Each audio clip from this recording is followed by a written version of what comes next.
So hello everyone, this is our Sumit भैया।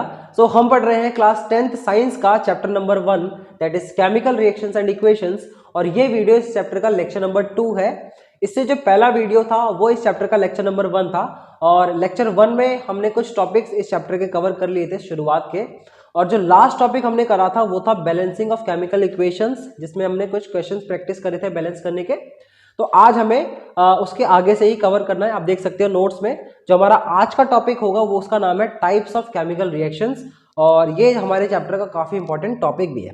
देखो, अब हमें क्या करना है, टाइप्स ऑफ केमिकल रिएक्शंस पढ़ने हैं। केमिकल रिएक्शन हमने लास्ट क्लास में सीख लिया क्या होता है। एक बार जल्दी से रिवाइज करवाता हूं भाई। केमिकल रिएक्शन का मतलब ये होता था कि ऐसे प्रोसेसेस जिसमें नए सब्सटेंसेस बनते थे और नई प्रॉपर्टीज के साथ वो सब्सटेंसेस बनते हैं, ऐसे प्रोसेसेस को ही हम केमिकल रिएक्शन के नाम से जानते हैं। तो अब हमारे पास ना चैप्टर में कुछ टाइप्स ऑफ केमिकल रिएक्शन पढ़ने हैं। ये केमिकल रिएक्शन के भी टाइप है। जैसे फर्स्ट की बात करते हैं। देखो फर्स्ट में मैंने क्या लिखा है, पहला जो टाइप होता है उसका नाम है combination reactions. Number 1 type is combination reactions. आप देख सकते हो नोट्स में। देखो कॉम्बिनेशन रिएक्शन का क्या मतलब होता है। सबसे पहले अगर डेफिनेशन बिना पढ़े बिना समझे डेफिनेशन को अगर नॉर्मली बात करें, रिएक्शन का नाम है कॉम्बिनेशन रिएक्शन। मतलब ऐसा रिएक्शन जिसमें कुछ चीजें जो है आपस में कंबाइन होती है और फिर जाके एक केमिकल रिएक्शन होता है। उसी तरह के रिएक्शन को हम कह देते हैं कॉम्बिनेशन रिएक्शन। मोटे मोटे तौर पर तो हम कह सकते हैं।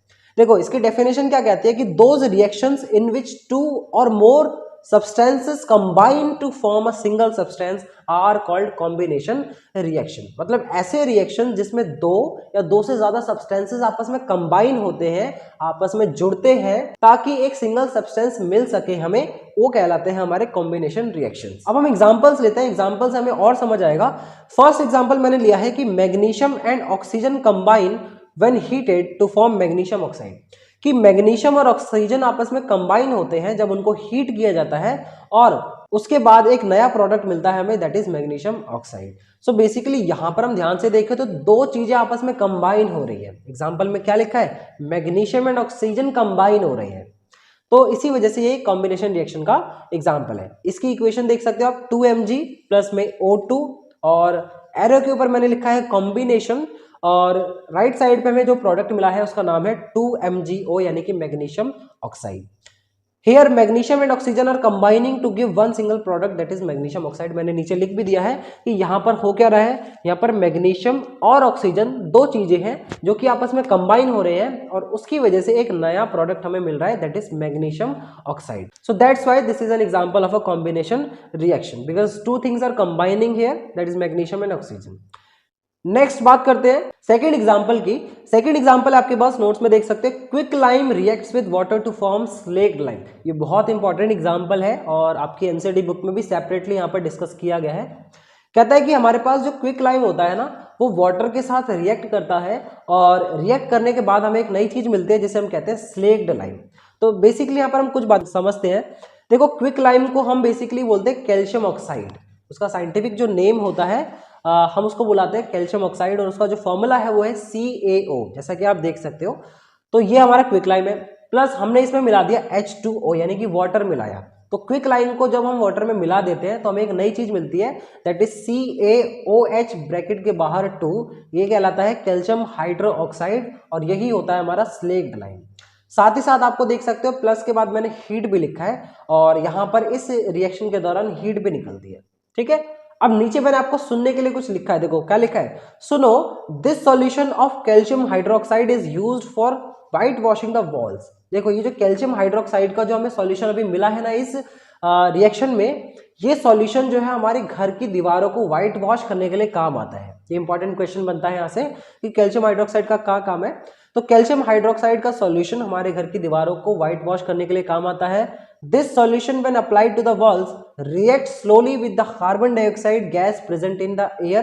क्या होता है, जब इस सॉल्यूशन को हम अपने घरों की दीवार पे लगाते हैं तो हवा में मौजूद जो कार्बन डाइऑक्साइड गैस होती है ना, वो इस सब्सटेंस से या इस चीज से रिएक्ट करती है to form a thin shining layer of calcium carbonate on the walls of the house. जिसकी वजह से क्या होता है, एक पतली सी और शाइनिंग लेयर कैल्शियम कार्बोनेट की एक लेयर बन जाती है हमारे घर की दीवारों पर। तो आपने देखा होगा कि व्हाइट वॉश करने के बाद जो चमक आती है व्हाइट कलर की, वो बेसिकली इस चीज की वजह से आती है, दैट इज कैल्शियम कार्बोनेट की वजह से।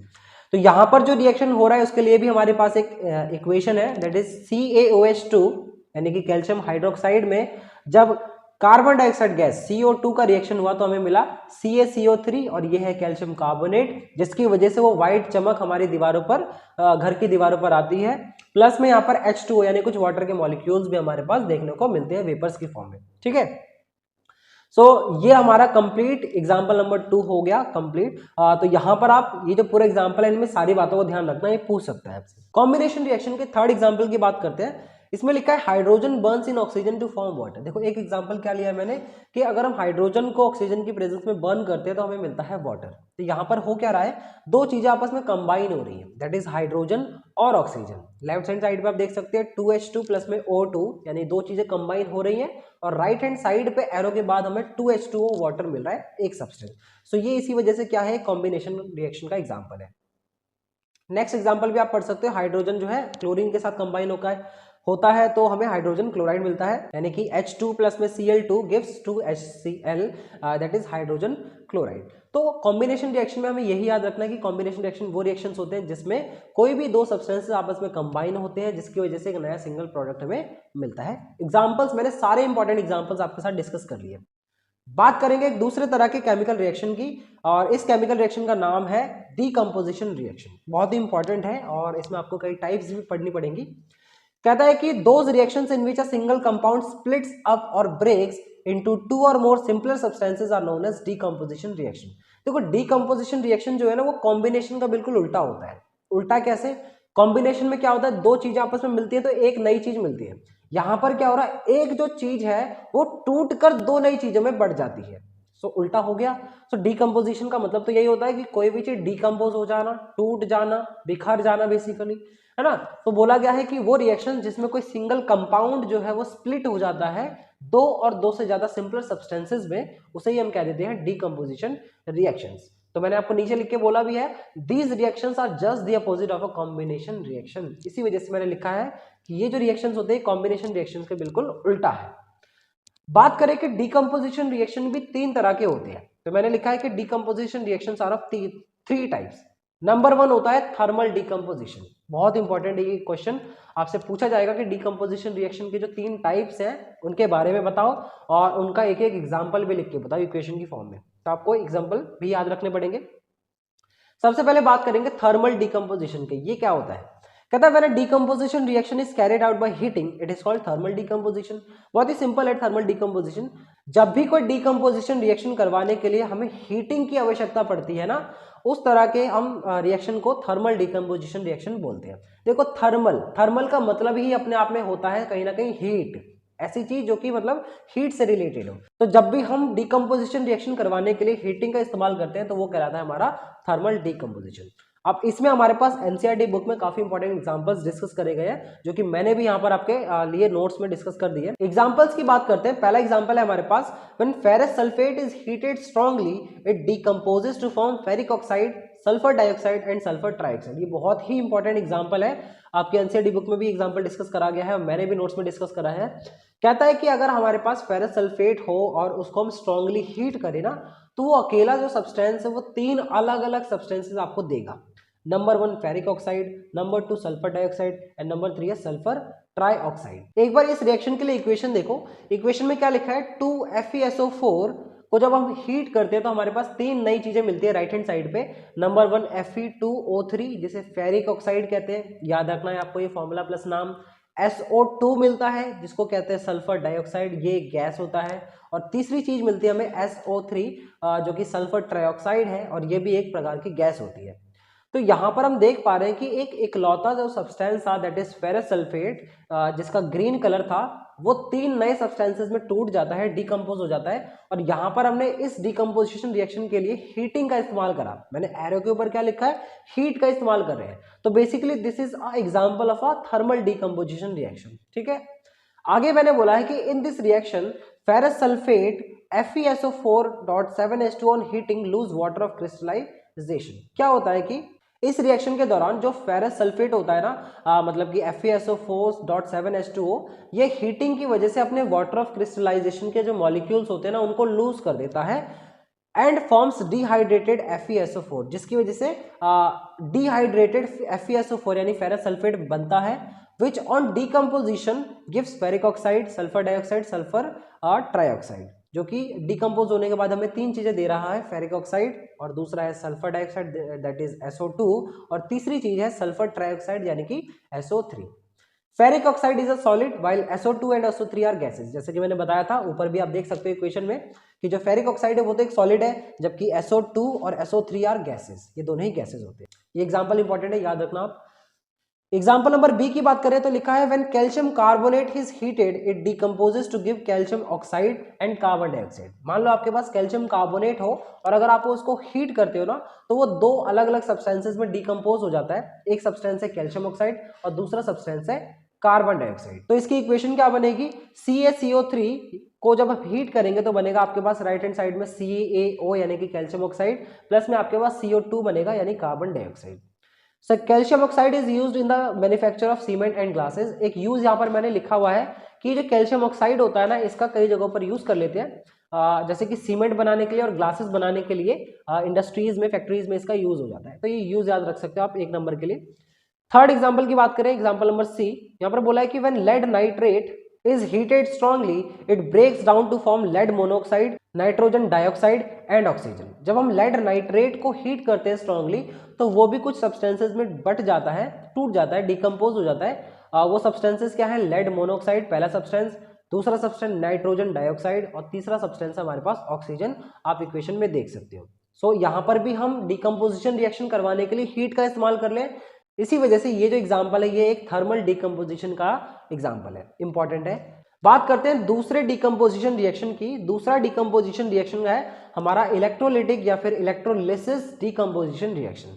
इसका मतलब क्या होता है कि when a decomposition reaction is carried out by using electricity it is called electrolytic decomposition. मतलब जब भी डिकम्पोजिशन रिएक्शन आप इलेक्ट्रिसिटी का यूज करके करते हो ना तो वो कहलाता है हमारा इलेक्ट्रोलिटिक डिकम्पोजिशन।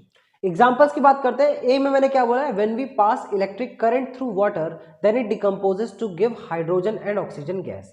मतलब हमारे पास जब वाटर होता है तो वाटर में से अगर हम इलेक्ट्रिक करंट पास कर देते हैं ना तो वो इलेक्ट्रिक करंट पास होने की वजह से दो चीजों में स्प्लिट हो जाता है। जो वाटर है वो दो अलग अलग सब्सटेंसेस में स्प्लिट हो जाता है। नंबर 1 है हाइड्रोजन, हमें हाइड्रोजन मिलता है, और नंबर 2 है ऑक्सीजन गैस। तो बेसिकली यहाँ पर मैंने आपको दिखा रखा है 2H2O जो कि लिक्विड था, जब हम उसको इलेक्ट्रिसिटी पास करवाते हैं यानी उसका डिकम्पोजिशन रिएक्शन करवाते हैं तो हमें दो चीजें मिलती हैं लेफ्ट साइड पे। नंबर 1 है H2 यानी कि हाइड्रोजन, और प्लस में सेकंड चीज मिलती है हमें ऑक्सीजन गैस, क्योंकि हमें पता है कि H2O में तो दो ही चीजें होती थी, हाइड्रोजन और ऑक्सीजन।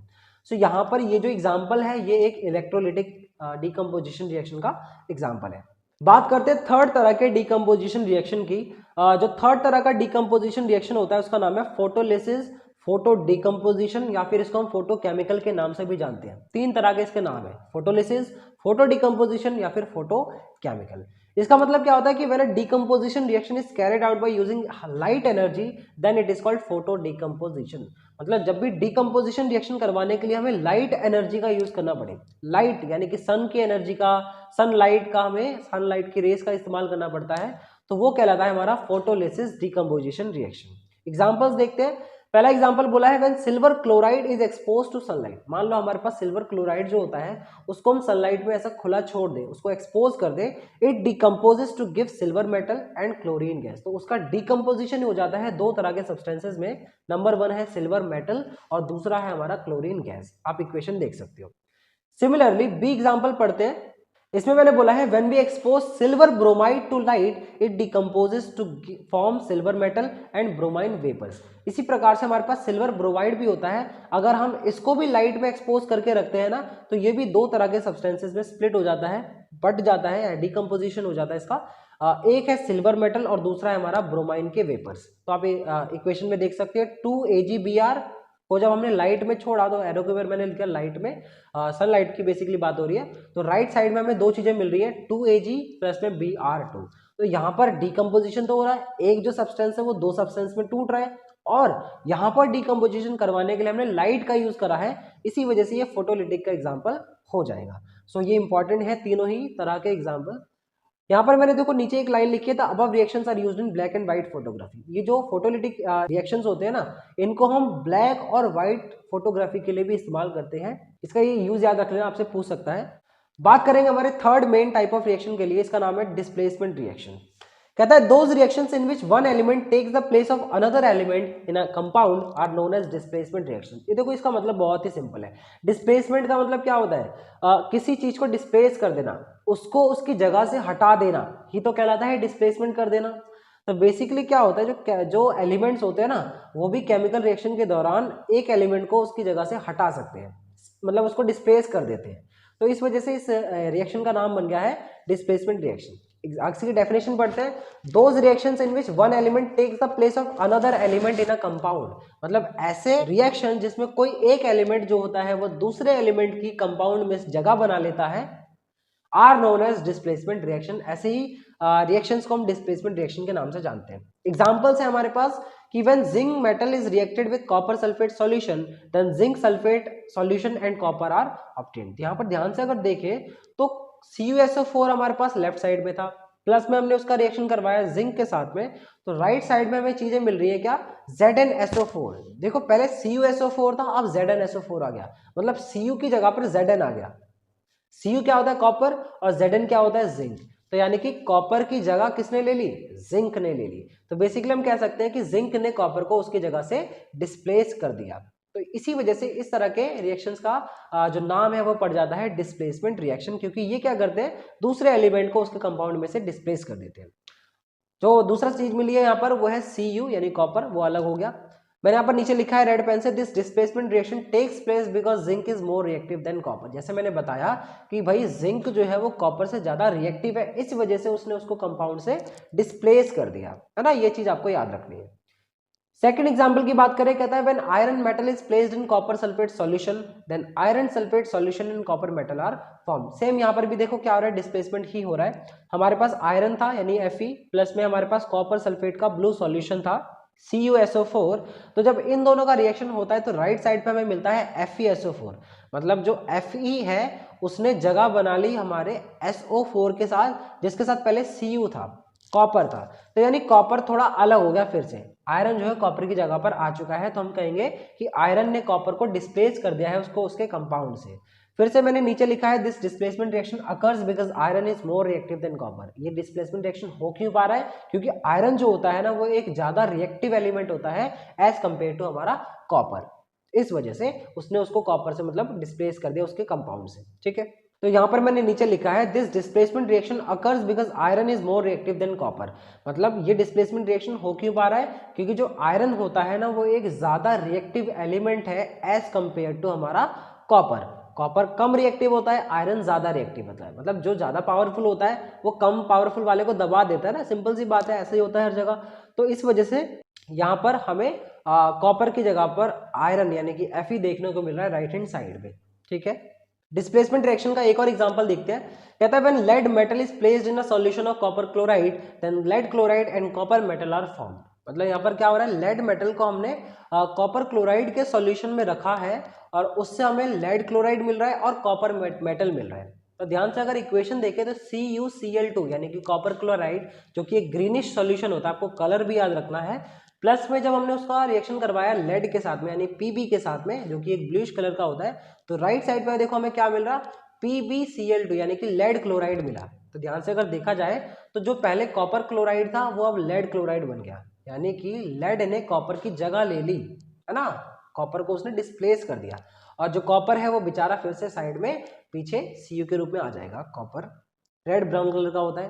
तो यहाँ पर भी हम कह सकते हैं कि lead is able to displace copper from copper chloride solution because lead is more reactive than copper. ऐसा हो क्यों रहा है? क्योंकि जो लेड होता है ना वो एक ज्यादा रिएक्टिव एलिमेंट होता है एज कंपेयर टू कॉपर, इस वजह से वो कॉपर को उसके सॉल्यूशन में से उसको डिस्प्लेस कर पा रहा है, ठीक है। तो डिस्प्लेसमेंट रिएक्शन ऐसे रिएक्शंस होते हैं जिसमें कोई भी एक पावरफुल वाला जो एलिमेंट होता है वो किसी कमजोर एलिमेंट को उसकी जगह से डिस्प्लेस कर देगा और अपनी जगह वहां पर बना लेगा। तो उसी को हम क्या कह देते हैं? डिस्प्लेसमेंट रिएक्शन कह देते हैं। ऑलराइट, सो अभी तक हमने कर लिए हैं 3 हमारे major types of chemical reaction. बात करते हैं हमारे 4th टाइप ऑफ रिएक्शन की, इसका नाम है डबल डिस्प्लेसमेंट रिएक्शन। इससे पहले हमने थर्ड में डिस्प्लेसमेंट रिएक्शन के बारे में पढ़ा था, तो वहां पर जो डिस्प्लेसमेंट रिएक्शन हो रहा था ना, वहां पर हमने एक चीज नोटिस करी थी कि डिस्प्लेसमेंट सिर्फ और सिर्फ एक एलिमेंट का हो रहा था, मतलब एक ही एलिमेंट जो है अपने कंपाउंड से बार बार डिस्प्लेस किया जा रहा था। तो उस तरह के डिस्प्लेसमेंट रिएक्शन को ना हम लोग सिंगल डिस्प्लेसमेंट रिएक्शन भी बोल देते हैं। तो अब जो हमारे पास 4 टाइप ऑफ केमिकल रिएक्शन है वो है डबल डिस्प्लेसमेंट रिएक्शन, मतलब ऐसा डिस्प्लेसमेंट रिएक्शन जहां पर अब दो एलिमेंट्स जो है अपने अपने कंपाउंड से डिस्प्लेस किए जाएंगे। इसी तरह के डिस्प्लेसमेंट रिएक्शन को हम क्या देते हैं, डबल डिस्प्लेसमेंट रिएक्शन। देखो डेफिनेशन में क्या लिखा है मैंने नोट्स पे, देखो कहता है those reactions in which two compounds react by an exchange of ions to form two और more new compounds are called double displacement reactions. अब क्या होगा, दो अलग अलग कंपाउंड्स जो है आपस में रिएक्ट करेंगे by an exchange of ions, मतलब उनके बीच में उनके आयंस एक्सचेंज होंगे सिर्फ और सिर्फ, और उसकी वजह से हमें दो या दो से ज्यादा नए सब्सटेंसेस या नए कंपाउंड्स देखने को मिलेंगे, और ऐसे ही रिएक्शंस को हम कह देते हैं डबल डिस्प्लेसमेंट रिएक्शन। एग्जांपल्स लेते हैं, उससे और क्लियर होगा। एग्जांपल नंबर ए है हमारे पास, कहता है when barium chloride solution is added to sodium sulfate solution, then a white precipitate of barium sulfate along with sodium chloride solution is formed। बहुत ही अच्छा एग्जांपल है, कहता है कि जब हम बेरियम क्लोराइड सॉल्यूशन को सोडियम सल्फेट के सॉल्यूशन से रिएक्शन करवाते हैं, then a white precipitate of barium sulphate along with sodium chloride solution is form. तो हमारे पास दो चीजें मिलती है, दैट इज नंबर 1 है बेरियम सल्फेट और दूसरा है हमारा सोडियम क्लोराइड का सॉल्यूशन।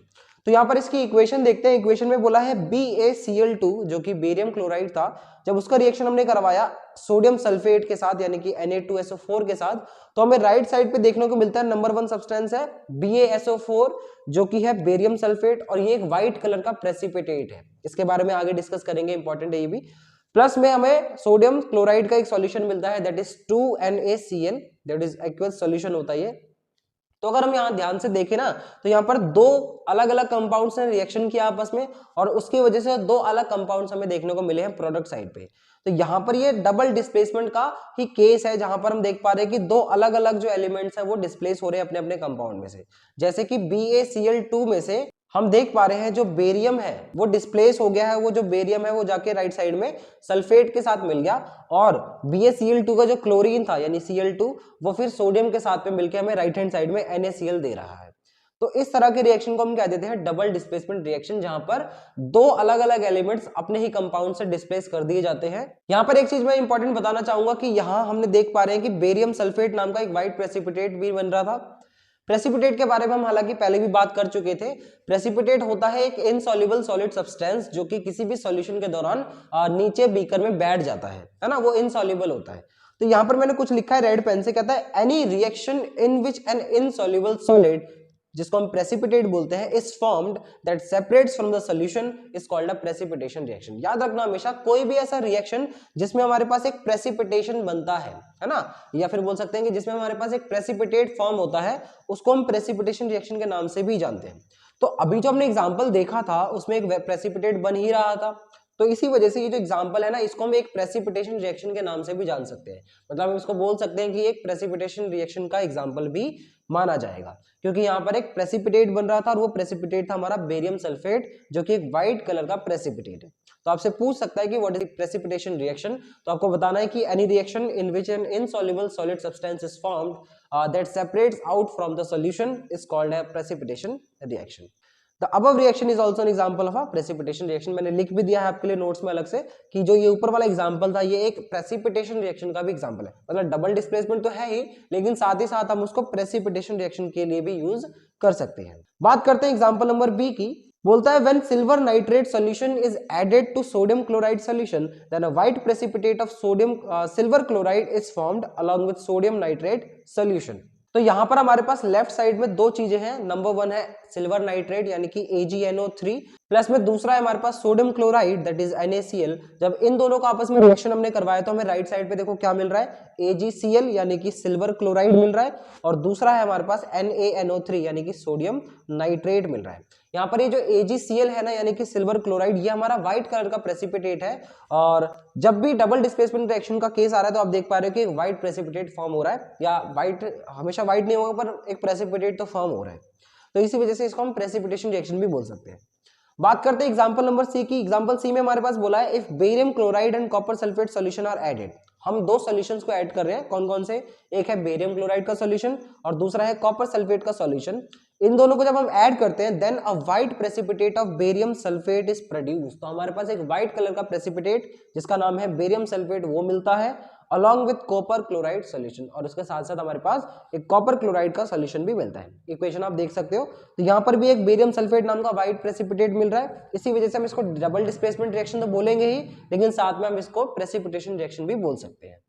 तो आई होप आप समझ गए होंगे डबल डिस्प्लेसमेंट रिएक्शन क्या होता है, जिसमें दो अलग अलग एलिमेंट्स जो है कंपाउंड से डिस्प्लेस कर दिए जाते हैं और जिसके दो या दो से ज्यादा नए हमें चीजें मिलती हैं, नए कंपाउंड्स मिलते हैं, ऐसे रिएक्शंस को हम डबल डिस्प्लेसमेंट कह देते हैं। इंपॉर्टेंट है, आपसे पूछ सकता है।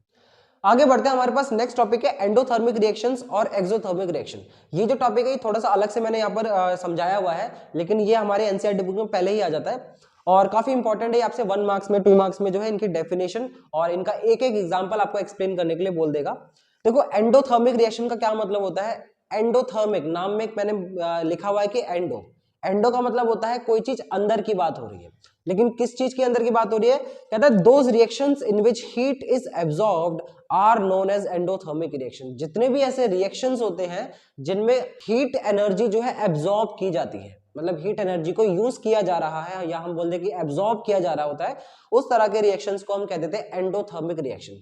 तो हो सकता है अभी तक जितने भी हमने एग्जांपल्स पढ़े थे 4 तरह के इक्वेशंस में, उसमें कई बार हुआ था ना ऐसा, जिसमें हम हीट ले रहे थे रिएक्शन करवाने के लिए, तो यानी कि बोला जा सकता है कि वहां पर हीट एब्जॉर्ब हो रही थी, तो इसी वजह से उनको हम एंडोथर्मिक रिएक्शन के नाम से भी जानते हैं और उसको हम एंडोथर्मिक कह सकते हैं। एग्जांपल्स देखते हैं, मैंने यहाँ पर एग्जांपल्स लिखे हुए हैं। N2 जो कि एक गैस होता है प्लस में O2 यानी ऑक्सीजन, और उसको जब हम हीट करते हैं तो हमारे पास 2NO नाम की एक गैस निकलती है जो कि राइट साइड पे हमें प्रोडक्ट मिल रहा है। तो यहाँ पर हम देख पा रहे हैं कि हमने हीट का यूज करा है, तो इस रिएक्शन को करवाने के लिए एंडोथर्मिक रिएक्शन बोल सकते हैं इसको, मतलब हीट का यूज करा और इसी वजह से इसको हम एंडोथर्मिक कह सकते हैं, क्योंकि हीट जो है अब्सॉर्ब हो रही है, या तो हम कह सकते हैं कि हीट यूज हो रही है। सेकंड एग्जांपल है CaCO3 का, यानी कि कैल्शियम कार्बोनेट का। जब हम इसको हीट करते हैं तो हमारे पास कैल्शियम ऑक्साइड राइट साइड पे मिलता है, प्लस में कार्बन डाइऑक्साइड गैस भी हमें मिलती है, तो यहाँ पर भी हीट का यूज हो रहा है, तो इसीलिए इसको हम कह सकते हैं एंडोथर्मिक रिएक्शन। इसके अलावा मैंने एरो में लिखा है photosynthesis is also known to be an endothermic reaction. देखो एंडोथर्मिक रिएक्शन का एक और एग्जांपल होता है और वो एग्जांपल है फोटोसिंथेसिस।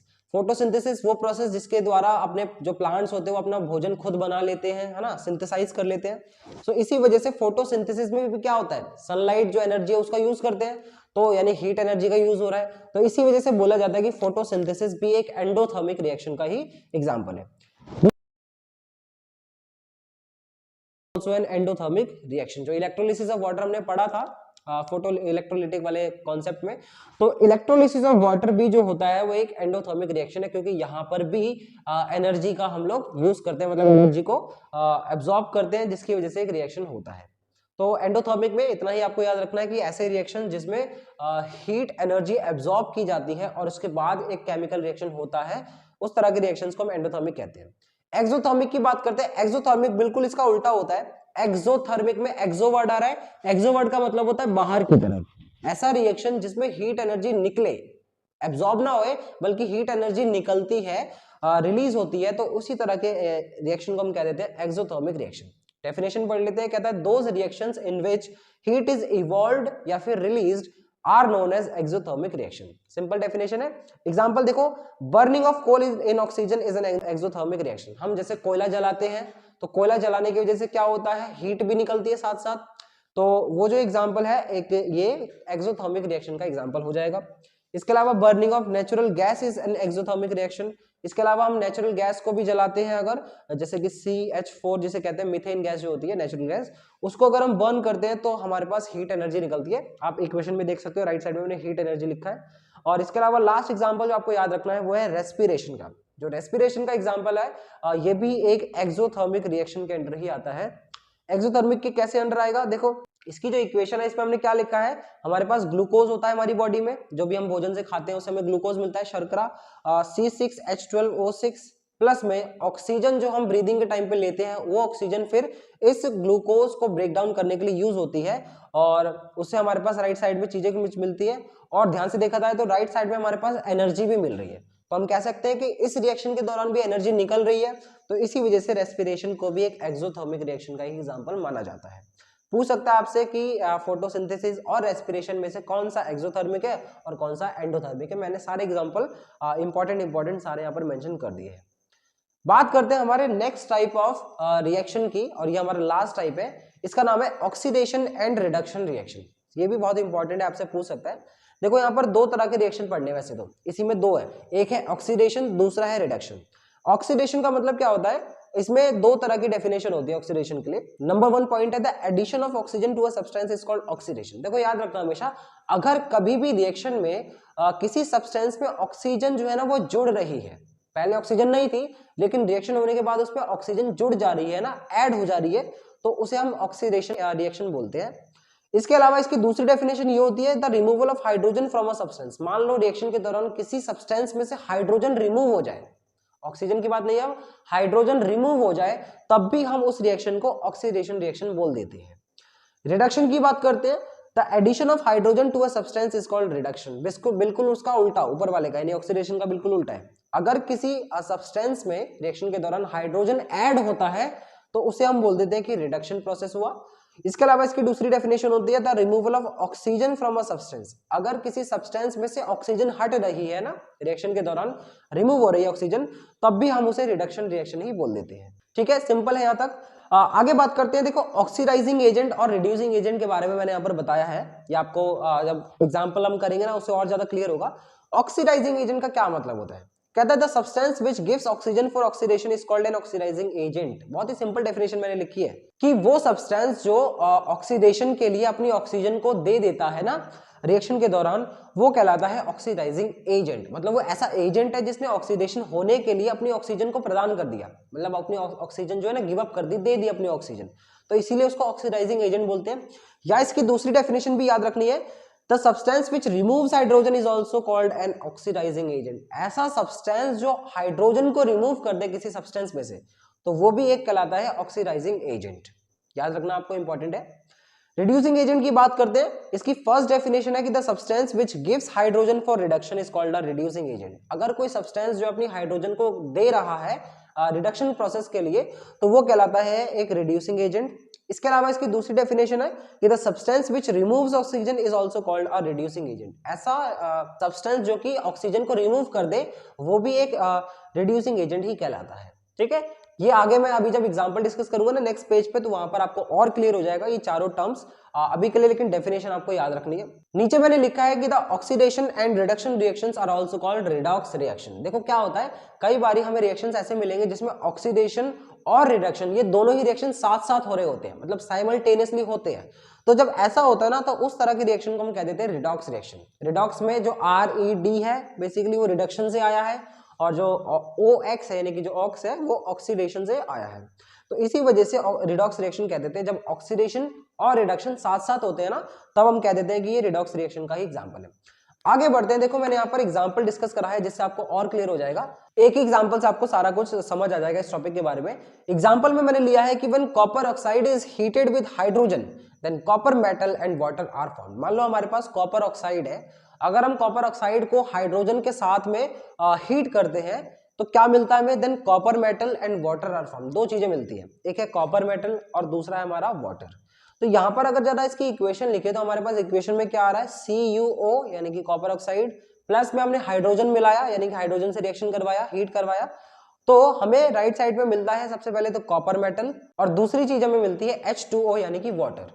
तो अगर हम ध्यान से देखें, जो हमने पीछे वाले पेज पे डेफिनेशंस पढ़ी थी, अगर आप मैंने एरो बनाया उसको ध्यान से देखो तो CuO से जो एरो जा रहा है Cu की तरफ, यानी लेफ्ट से जो एरो साइड पे, वहां पर हो क्या रहा है, कॉपर ऑक्साइड में से जो ऑक्सीजन है वो हट रहा है, रिमूवल ऑफ ऑक्सीजन हो रहा है। तो जब रिमूवल ऑफ ऑक्सीजन होता था तो उस प्रोसेस को हम रिडक्शन कहते थे, अभी मैंने पीछे डेफिनेशन में बताया था। ठीक है, तो जब रिमूवल ऑफ ऑक्सीजन होता है ना किसी सब्सटेंस से, तो हम बोलते थे कि वहां पर की एक रिडक्शन रिएक्शन हो रहा है। दूसरा एरो जो नीचे वाले मैंने बनाया है, वहां पर मैंने क्या लिखा है, हाइड्रोजन से हमारे पास H2O बन गया राइट साइड पे, यानी कि ऑक्सीजन जुड़ गया, तो यहाँ पर एडिशन ऑफ ऑक्सीजन हो रहा है। तो जब एडिशन ऑफ ऑक्सीजन होता था तो हम बोलते थे कि वो एक ऑक्सीडेशन का एग्जाम्पल है। ठीक है, तो ये जो नीचे वाला हो रहा है ना यहाँ पर, ये एक ऑक्सीडेशन का एग्जाम्पल हो गया। तो बेसिकली ये सिंगल रिएक्शन में दो तरह के रिएक्शन हो रहे हैं, रिडक्शन रिएक्शन भी हो रहा है और ऑक्सीडेशन रिएक्शन भी हो रहा है। तो बेसिकली हम इसको रिडॉक्स रिएक्शन का ही एग्जांपल मानेंगे, जैसे मैंने पीछे पेज पे भी बताया था। ठीक है, इस एग्जांपल की कुछ इंपॉर्टेंट बातें मैंने नीचे यहाँ पर लिख रखी है जो कि हम डेफिनेशन से निकालते हैं। कहता है कि copper oxide is being reduced to copper. अब देखो ये जो कॉपर ऑक्साइड था, क्या हम कह सकते हैं कि जो कॉपर ऑक्साइड था वो अब कॉपर पे रिड्यूस हो गया है? क्यों? क्योंकि ऑक्सीजन इसमें से हट गया है। मैंने हिंदी में लिख भी दिया है आपके समझने के लिए। कॉपर ऑक्साइड को हम कह रहे हैं कि वो कॉपर में रिड्यूस हो गया। रिड्यूस कैसे हो गया? क्योंकि उसमें से ऑक्सीजन हट गई। पहले उसके पास ऑक्सीजन थी, लेकिन अब बाद में रिएक्शन होने के बाद उसके पास ऑक्सीजन तो बची ही नहीं। सो दैट्स व्हाई हम कह रहे हैं कि जो कॉपर ऑक्साइड है वो रिड्यूस हो गया है कॉपर में। Second point, hydrogen is being oxidised to water. और हम ये भी कह सकते हैं कि जो हाइड्रोजन था लेफ्ट हैंड साइड में, अब वो ऑक्सीडाइज हो गया है वाटर में। कैसे? क्योंकि इसमें ऑक्सीजन ऐड हो गई है। लेफ्ट हैंड साइड में हाइड्रोजन के पास ऑक्सीजन नहीं था, लेकिन राइट हैंड साइड में हम देख पा रहे हैं कि H2 के पास O आ गया, यानी कि ऑक्सीजन आ गया। तो इस वजह से हम कह सकते हैं कि हाइड्रोजन जो है वो ऑक्सीडाइज हुआ है अभी वाटर में। थर्ड पॉइंट की बात करते हैं, कहते हैं copper oxide is the oxidising agent. यहाँ पर जो कॉपर ऑक्साइड है ना, वो एक ऑक्सीडाइजिंग एजेंट का एग्जाम्पल है। कैसे? क्योंकि ऑक्सीडाइजिंग एजेंट की डेफिनेशन ये कहती है कि जिसने अपना ऑक्सीजन दिया है ना, वो कहलाता है ऑक्सीडाइजिंग एजेंट। इसी प्रकार से हाइड्रोजन जो है वो एक रिड्यूसिंग एजेंट है। फोर्थ पॉइंट में मैंने क्या लिखा है कि hydrogen is the reducing agent, क्योंकि हाइड्रोजन ने ऑक्सीजन हटा दिया है। क्योंकि हाइड्रोजन ने क्या करा, बेसिकली हाइड्रोजन ने जो कॉपर ऑक्साइड का ऑक्सीजन था उसे हटा दिया और ऑक्सीजन को अपने साथ जोड़ लिया। इसी वजह से हम बोल रहे हैं कि हाइड्रोजन जो है एक रिड्यूसिंग एजेंट है। तो जो पीछे हमने डेफिनेशंस पढ़ी थी, एक एग्जांपल में मैंने सारी चीजें कवर कर दी है और बहुत ही अच्छे से एक्सप्लेन कर दिया है यहाँ पर नोट्स में, आप देख सकते हो। फिर इसके बाद मैंने आपको समरी बताई है इसी एग्जांपल के लिए। जैसे कि समरी क्या है, ये जो 4 पॉइंट है ना, उन्हीं की समरी है। हम सब्सटेंस जो ऑक्सीडाइज हुआ है वो कौन है? वो है H2। जो सब्सटेंस रिड्यूस हुआ है उसका नाम है कॉपर ऑक्साइड। जो सब्सटेंस ऑक्सीडाइजिंग एजेंट है उसका नाम है कॉपर ऑक्साइड। और जो सब्सटेंस रिड्यूसिंग एजेंट है उसका नाम है H2 यानी कि हाइड्रोजन गैस। जो हमने ऊपर अभी डेफिनेशन से 4 पॉइंट लिखे थे ना, उसी की बस मैंने यहाँ पर समरी बता दी आपको नीचे। इसी के साथ हमारा ये जो ऑक्सीडेशन और रिडक्शन वाला टॉपिक है ये भी कंप्लीट हो जाता है। तो हमने सारे के सारे अपने 5 मेजर टाइप ऑफ जो केमिकल रिएक्शन हमने स्टार्ट करे थे वो कंप्लीट कर लिए हैं। 5 ही तरह के केमिकल रिएक्शन हमें पढ़ने हैं। हमारे चैप्टर में 5 ही तरह के केमिकल रिएक्शंस होते हैं। इसके अलावा हमारे चैप्टर में 2 टॉपिक और हुआ करते थे जिसको हम कहते हैं कोरोजन और रेंसिडिटी। ये 2 टॉपिक होते थे। लेकिन आपको पता होगा कि सीबीएसई ने 30% सिलेबस रिड्यूस किया हुआ है। तो उस 30% सिलेबस रिडक्शन में हमारा ये जो कोरोजन और रेंसिडिटी का जो लास्ट का टॉपिक हुआ करता था ना, वो डिलीट हो गया। तो इसी वजह से मैंने बॉक्स में लिख भी दिया है कि कोरोजन एंड रेंसिडिटी तो डिलीट हो गया है। तो इसी वजह से हम कह सकते हैं कि चैप्टर इज डन। तो हमारा जो फर्स्ट चैप्टर है वो इसी के साथ कंप्लीट हो जाता है। हमने सारी बातें इसकी कवर कर ली है। छोटा चैप्टर था, इसी वजह से इसके 2 ही लेक्चर में हम काम बन गया, मतलब 2 ही लेक्चर काफी रहे इसके लिए। तो आगे के जो चैप्टर्स आएंगे वो थोड़े चैप्टर हो सकते हैं बड़े हो, तो उनमें ज्यादा लेक्चर्स लग सकते हैं। लेकिन नोट्स आपको टाइम टू टाइम ऐसे ही मिलते रहेंगे। तो इस चैप्टर के नोट्स से आपको कितना बेनिफिट होता है, अगर आप इसको पढ़ोगे ना, इसको यूज करोगे और फिर एग्जाम में देखोगे, तब आपको एक्चुअल में पता चलेगा कि कितना फायदा एक्चुअल में मिल रहा है या नहीं मिल रहा। और इन नोट्स को आप अपनी पढ़ाई के लिए बिल्कुल यूज करें। और लेक्चर ऐसे ही आते रहेंगे यूट्यूब चैनल पे मेरे। चैनल का नाम है सुमित फॉर स्टूडेंट्स, आप चाहो तो सब्सक्राइब भी कर सकते हो। सो इस वीडियो में इतना ही, मिलते हैं किसी नई वीडियो में। तब तक के लिए thank you so much everyone.